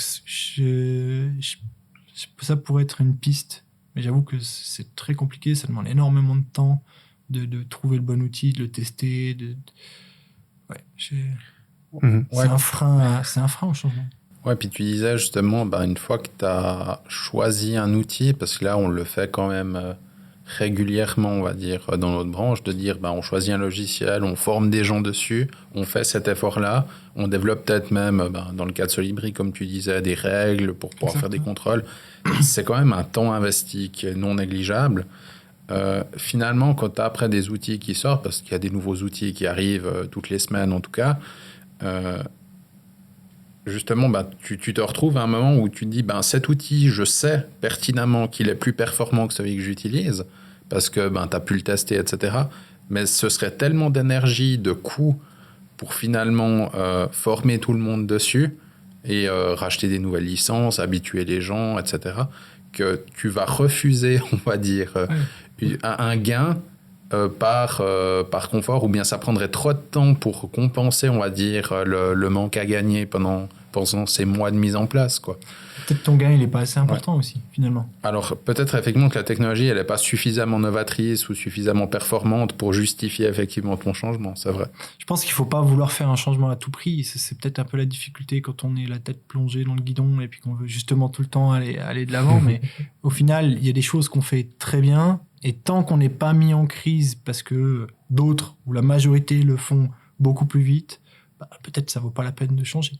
Mais de nouveau, la question c'est de savoir est-ce que sur ce sujet-là, je veux être devant, ou est-ce que finalement ça marche très bien d'être là où je suis, et puis je préfère avoir tous mes collaborateurs qui fonctionnent bien, je mets pas en crise le système, et puis je reste là-dedans. L'important c'est de pouvoir identifier assez en avance le moment où il y aura rupture, en fait. Et dire, dans 2 ans, dans 3 ans, ça c'est quasiment impossible à faire. Je ne vois pas quels outils nous permettraient de faire ça, mais de se dire, là, ça va bugger. Je pense que c'est l'enjeu. Parce qu'après, si ça fonctionne, ça fonctionne. Si on n'est pas en crise, peut-être que si un jour on se dit non, mes honoraires sont trop réduits, j'arrive pas, je perds mes mandats, là c'est une bonne raison de réfléchir aux outils et à nos méthodes. Mais si ça fonctionne, je pense qu'il faut pas. Ouais. Et comment tu évalues l'innovation, le changement en fait, lors de sa mise en place? Ouais, est-ce que par rapport au plan que tu avais fait, on va dire, avant ton changement, tu as fait ta stratégie de changement en ayant un espoir de retour sur investissement, ou en tout cas pas de perte d'argent, disons, dans le meilleur des cas, encore une fois. Finalement, qu'est-ce que tu mets en place comme mesure ou comment tu arrives à dire le changement qu'on a fait, finalement, il était aussi bon qu'on espérait ou finalement pas. Enfin, parce que ça, j'imagine, dans ta stratégie ou ton plan de déploiement, à un moment ou à un autre, tu dois mesurer pour savoir si c'était mieux, enfin, si après c'est mieux qu'avant. Ça, c'est peut-être lié aux indicateurs qu'on se fixe, mais après, on est en train de juger nous-mêmes notre travail. Donc, je veux dire, c'est assez facile de mettre des indicateurs qui vont être plutôt flatteurs. Je sais pas, je pense que on le voit plutôt dans la manière dont les autres, en dehors de l'entreprise aussi, considèrent le travail qu'on fait. Je pense que ça, c'est une manière de savoir si on avance ou pas. Après aussi, dans les collaborateurs, d'avoir des collaborateurs qui disent « Ouais, ça c'est bien, là je vais mieux, ça avance ». C'est aussi un bon indicateur. Mais tout ça, c'est du ressenti. D'avoir vraiment des choses maîtrisées, si on veut, qui permettent de le dire. Oui, on peut dire « J'ai développé tant de cas d'usage, j'ai fait tant de méthodes ». Mais c'est des chiffres, c'est pas ça qui va concrétiser le changement. Je pense que malheureusement ou heureusement, le changement qui est réussi, c'est celui qui est acquis par tout le monde. Et en fait, c'est les gens qui vont le mettre en œuvre et puis qui sont à l'aise avec. Et ça, on pourrait peut-être aussi mettre en place des questionnaires de satisfaction ou des choses comme ça. Nous, on l'a pas mis en place, mais voilà, après, il y a des gens qui nous disent que ça joue. On voit typiquement quand on a fait ce séminaire, l'attention qui se met en place et qui se manifeste envers ce que le groupe de travail fait. Ça marque aussi que c'est pertinent. Au sein du groupe de travail aussi, de voir que des collaborateurs qui finalement prennent le bateau en route, viennent avec des solutions ultra pointues, que nous, on aurait peut-être proposé en tant que geek du bureau, dire on peut le faire comme ça, mais qu'on s'est retenu de faire, d'avoir un collaborateur qui nous amène ça, finalement, c'est que le changement, il est intégré, parce qu'il arrive avec un truc ultra pointu qu'on n'avait pas attendu, qu'on pensait pas mettre en œuvre, parce que c'était trop compliqué, et puis finalement, qui est amené par un acteur, et puis là, c'est bon, quoi. C'est acquis, entre guillemets. Et donc, du coup, pour l'entreprise, il n'y a pas de... Dans votre entreprise, il n'y a pas de mesure objectif ou si de KPI ou... Oui, on s'en est donné. Mais c'est par exemple d'avoir pour reprendre le BIM, d'avoir du BIM dans tant de projets, d'avoir peut-être formé tant de collaborateurs, d'avoir développé tant de cas d'usage, etc. Donc, mais c'est nous qui nous les sommes fixés en amont parce qu'on pensait que en ayant fait ça, ça amènerait un certain changement. C'est clair qu'un des objectifs qu'on avait, c'était d'avoir les collaborateurs, de ne pas avoir de collaborateurs en fait, qui ferment la porte au BIM, en disant non, ça, j'en veux pas en entendre parler. S'il est face à un projet et qu'il n'y a pas de spécialiste de notre côté qui l'appuie, qui disent non, c'est bon, vous savez quoi les gars, on va faire en 2D, et puis ça me va très bien. D'éviter ça. Donc que les gens soient capables de dire ah mais j'ai entendu parler, je sais que c'est un avantage, on va tester. Ça, c'était un objectif. Et on s'est donné, pour atteindre cet objectif-là, l'idée de former les collaborateurs. Donc c'est clair, là on est à environ 50% de personnes formées. Concrètement, je pense que c'est ce qu'il faut. Parce qu'une personne sur deux dans l'entreprise, si on lui demande c'est quoi le BIM, est-ce que c'est bien, est-ce que ça apporte quelque chose, il va pas dire non, il va dire ouais, il va peut-être dire je suis pas certain qu'on ait les bonnes méthodes ou j'ai pas encore trouvé le bon outil, mais à moyen terme, à long terme, je sais que ça apporte quelque chose. Donc ça, on peut le mesurer. Mais on a quelques indicateurs. Tout le monde doit définir ses propres indicateurs. Bien sûr. Ok. Et l'impact des innovations, des changements sur notre environnement. Clarifier environnement. Durabilité, sur l'environnement, écologie, C'est vrai que nous, on a beaucoup parlé là aujourd'hui d'innovation, de changement, etc. Mais on est tous passionnés de technologie autour de cette table, j'imagine. Souvent, en entreprise, on pense effectivement à optimisation, rapidité d'exécution, confort d'utilisation, ce genre de choses. Mais toutes ces innovations numériques, elles ont un coût environnemental souvent. Est-ce que c'est quelque chose qu'on peut chiffrer au niveau d'une entreprise? Comment un peu ça se passe? Je pense qu'on peut le chiffrer, oui. Je pense que nous, on avait fait l'exercice une fois d'essayer, enfin, en tout cas, moi, je l'ai fait, de pouvoir mettre un compteur pour savoir un peu par rapport au site que je visite et aux activités, combien ça représente de CO2. Mais au final, pour moi, c'est anecdotique. C'est-à-dire que quelqu'un qui utilise typiquement une tablette neuve, et qu'avec cette tablette neuve, c'est un outil qui lui permet de faire son travail a finalement beaucoup plus d'impact que l'objet qui a été produit. Moi, je trouve que c'est un risque. Il y a beaucoup de gens qui vont nous dire « Ah, mais la plateforme que tu utilises, c'est des données qui sont échangées, etc.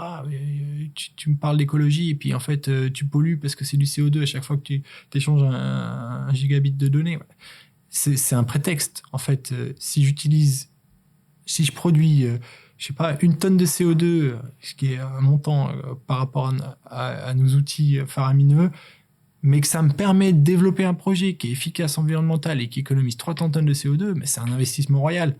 Je veux dire, le coût de la tonne de CO2 par rapport à celle évitée, voilà. Donc je pense qu'il faut remettre ça à l'échelle de nos métiers. On a la chance d'être dans un métier où on est au cœur du problème, donc on est au cœur de la solution. Donc en fait, si on fait les choses bien, on va améliorer la situation. Donc si on a besoin d'outils qui nous permettent d'améliorer la situation, tant mieux. Si on a besoin d'avoir des serveurs qui nous permettent de faire du BIM collaboratif dans lequel finalement on a une solution optimale beaucoup plus rapidement, on dépense moins d'énergie à construire et à exploiter, je vois pas comment on peut on peut remettre en question ça. Il y a un impact, il faut en être conscient, mais je pense qu'il faut le mettre à l'échelle de ce que nous, dans nos métiers, on produit. J'avais lu un ingénieur en une année de travail, il produit ou il participe à la création de 300 tonnes de CO2 je sais plus, mais c'est juste faramineux. Donc c'est pas à l'échelle de nos comportements individuels. Ok. Mais il faut le prendre en compte, faut pas le glisser sous le tapis parce que on est dans une échelle différente. Mais on entend dans les journaux, tu vois dans les journaux, c'est que l'utilisation du numérique est très consommatrice d'énergie. Voilà, ça c'est clair. Ça c'est clair. Non, c'est juste. Mais de nouveau, si l'outil est favorable et que le gain qu'on obtient est plus important que faut pas s'en priver. Si tu étais à notre place, quelle serait la question que tu te poserais, à laquelle on n'a pas pensé?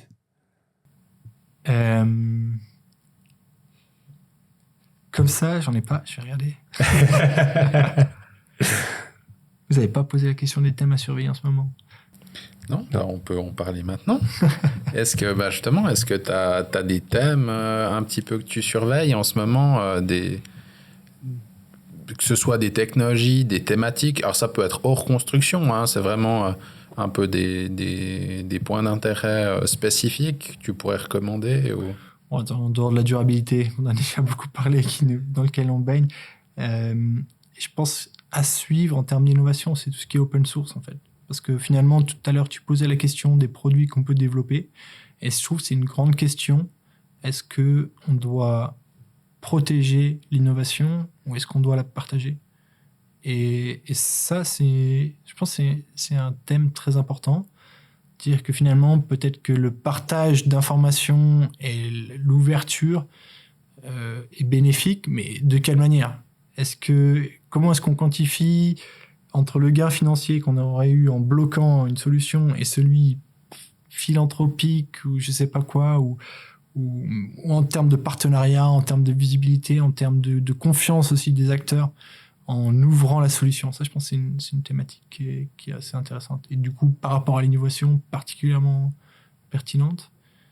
Au niveau des thématiques, après, il y a tout ce qui est data d'une manière générale. Ça, je pense aussi par rapport à nos métiers, quand on voit ce qui se passe avec nos téléphones, avec la manière dont toutes les données qu'on produit en tant que consommateur sont analysées, traitées, commercialisées, finalement, on a la même mine d'or en fait pour les bâtiments, notamment grâce au BIM. Et ça, je pense qu'on est vraiment loin d'en utiliser le potentiel. Je pense aussi la même chose, parce que je pense que toutes ces données sont très peu utilisées et pas assez développées. C'est pour ça que Google, si on prend Google, ils prennent allez-y, donnez-moi les données, Ouais, c'est ça. amenez, C'est gratuit. c'est gratuit. Ah bah c'est Et toi le produit. Hein, Ouais, si- justement, si c'est amenez-moi gratuit. ces données, mais après, peut-être avec le temps, je pourrais trouver justement une application qui pourrait justement me servir. Et je pense que c'est la même chose pour le BIM, c'est que c'est donner du bâtiment, pour le moment, on ne le sait pas encore, mais dans le futur, il y aura des trucs qui vont venir et dire, voilà, c'est grâce au BIM. Et puis, ce qui est intéressant, c'est que finalement, c'est autant la donnée de l'élément, donc c'est une table, elle est en bois, elle a été construite par telle personne, c'est une chose, mais tous les comportements, en fait, c'est là-dedans où les grandes entreprises, enfin, Google et compagnie font leur argent, c'est dans les comportements. Mais c'est une analyse des données visant à commercialiser, à rendre commerciable le comportement. Alors, on pourrait avoir la même chose avec des visées un petit peu plus positives, quoi. Dans un bâtiment aujourd'hui, comment est-ce que l'utilisateur s'en occupe ? Comment récupérer ces données pour optimiser la démarche de conception, la démarche de construction et tous ces éléments-là. Là-dessus, je pense que, ou même dans la phase de conception du projet, dans la phase d'acquisition, dans la phase, à chaque fois qu'on fait quelque chose, bah, finalement, on pourrait en tirer un enseignement. Et c'est une vision qui est pas forcément favorable à tout le monde. Je pense qu'il y a beaucoup de gens qui sont peut-être un peu, on parle de Big Brother, etc. Et les gens se freinent, et avec parfois juste titre. Mais en soi, il y a quand même une notion de progrès derrière qui peut être vraiment intéressante. Donc je dirais le big data et puis les data, c'est vraiment un élément très important. Est-ce que tu as un sujet qui te passionne, qui t'intéresse spécialement ? Data, durabilité, innovation. Est-ce que tu as un autre sujet ? J'avoue que j'ai la chance d'être vraiment passionné par ce que je fais. Ouais. Donc en fait, mes temps libres actuellement se tournent pas mal sur le domaine de la construction. Mais c'est vraiment, pour moi, c'est vraiment orienté durabilité. Parce que c'est... Encore une fois, on a la chance de faire quelque chose. Alors, on n'a pas beaucoup de temps, mais on est à l'endroit où il faut, je pense. Et du coup, quand on voit tous les possibles qu'il y a, c'est super, super motivant. Et donc, oui, ça me passionne. J'ai la chance aussi à la maison. Je ne suis pas le seul à être passionné par cette thématique-là. Donc ça nous permet d'être le soir face à nos ordinateurs et puis d'apprendre. Mais ouais. Je dirais ça. Et du coup, j'ai dû mettre un peu le sport en retrait pour la famille et puis pour le boulot, mais ça va, je vis avec. Tu faisais quoi comme sport ? J'ai fait du ski, j'ai fait du badminton, du vélo aussi. Tu fais toujours du vélo, non ? Alors, je fais du vélo pour venir au bureau, ça c'est clair, mais je fais plus les sorties un peu plus sportives. J'ai plus le temps, ça viendra.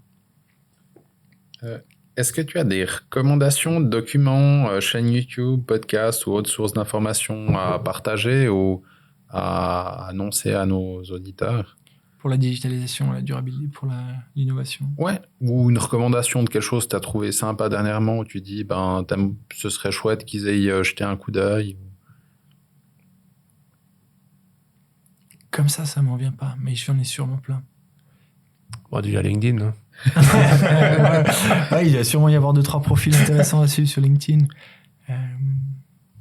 Non, alors oui, il y a un livre très très intéressant qui s'appelle Industrie 4.0 et qui lui fait 600 pages en anglais, mais pour le domaine de la construction, je pense qu'il doit couvrir tout.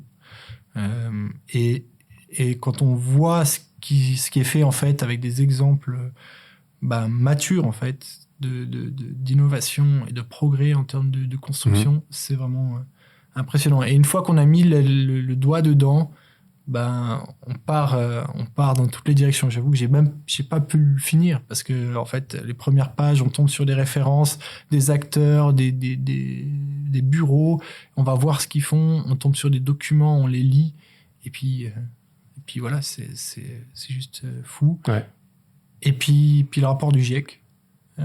Parce que j'ai pas lu les précédents, j'ai pas fini non plus celui-là, mais en tout cas c'est un éventail de possibilités et de mesures à prendre qui je pense est suffisamment vulgarisé pour nous toucher et c'est nécessaire que les gens puisse se rendre compte de la marge qu'on a et de la faisabilité de ça pour que ça puisse ensuite arriver dans nos projets. Donc, je le conseille. Après, c'est des documents en anglais.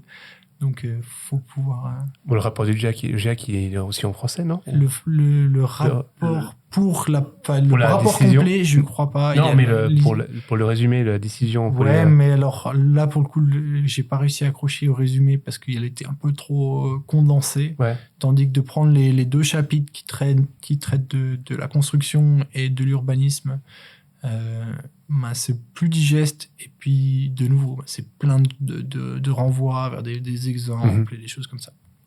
Okay. Donc, ce seraient ces 2 éléments, malheureusement en anglais. Ouais.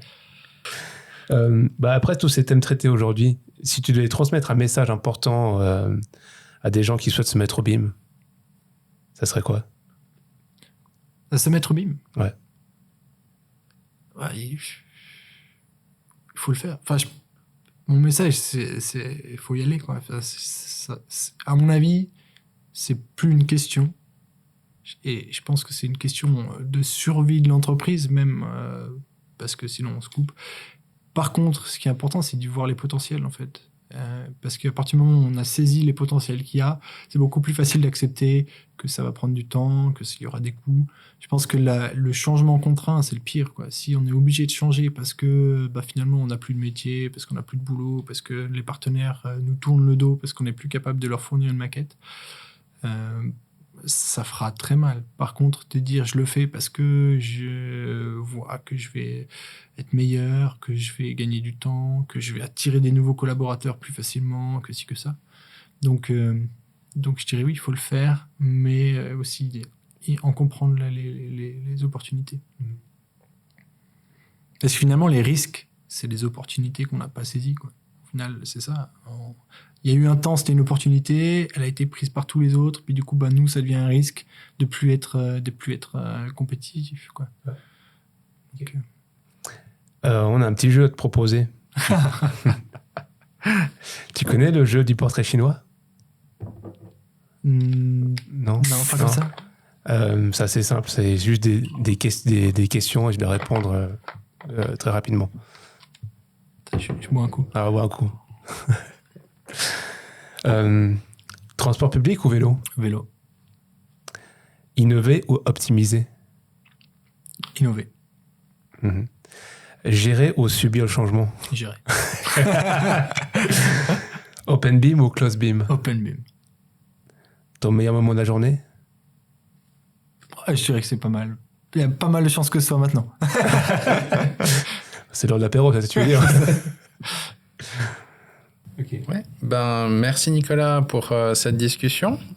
Et merci puis on te remercie vraiment pour ton temps, le partage et tout, c'était chouette. Merci pour la préparation et puis d'avoir animé cette discussion, c'était super cool. Un grand plaisir. C'était cool. Et on remercie du coup M. Berger pour l'accueil aussi dans ces locaux aujourd'hui. Et puis voilà. Ouais. Je te remercie beaucoup Nicolas. Merci à vous. Merci. Merci d'avoir écouté cette conversation constructive. On espère qu'elle t'a été instructive et on se revoit bientôt pour le prochain épisode. Si entre-temps tu souhaites soutenir le projet, n'hésite pas à en parler autour de toi. Tu peux aussi nous contacter pour nous proposer des thèmes, des invités ou nous indiquer ce qui pourrait être amélioré pour la suite de ces épisodes. Belle journée, à bientôt!